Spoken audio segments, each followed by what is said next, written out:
My name is Jill, Chief Safety Officer with Vivid Learning Systems. I'm a former OSHA inspector here to help you identify and correct workplace safety hazards.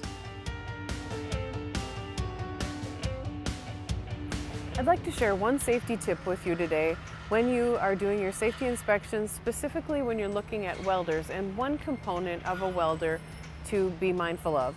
So right here we have a TIG welder, and when you're doing your safety audits, take a look at what's called the lead on the welder itself. So that would be this length of cable.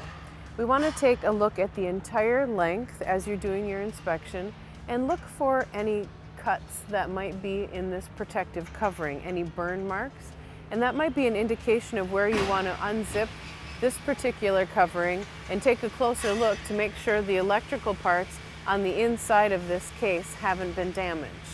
And if they have, then that's something that you would need to get repaired.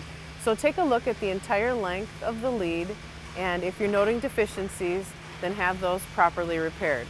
Now let's move on to a different kind of welder. And this one is called a MIG welder. And so again, we'd take a look at the lead, which is this, and we would look at the entire length, again, just like we did with the other one, looking for any damage. And if we happen to see something like tape, like we have here, this would be something we'd like to take a closer look at.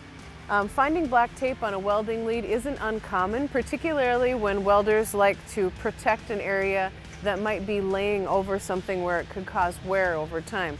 But it could also be an indication that there's damage to this lead, and we could have live electrical parts that are exposed because of a cut through this. So you'd want to unwrap this tape, and if you find a cut, then this is something you want to properly repair. Covering a cut of a welding lead with black tape isn't an acceptable way to repair it because it doesn't give the same insulative qualities as the original covering did. You can repair them with something that vulcanizes or shrinks over the cut, and there's a proper fitting for that, and that's what you'd want to get. So inspect your welding leads, make sure you're looking at the entire length and noting any cuts that might be in them, and get them repaired properly. I hope you gained a safety skill today. If you know someone who needs this, go ahead and pass it on. Safety is everyone's business.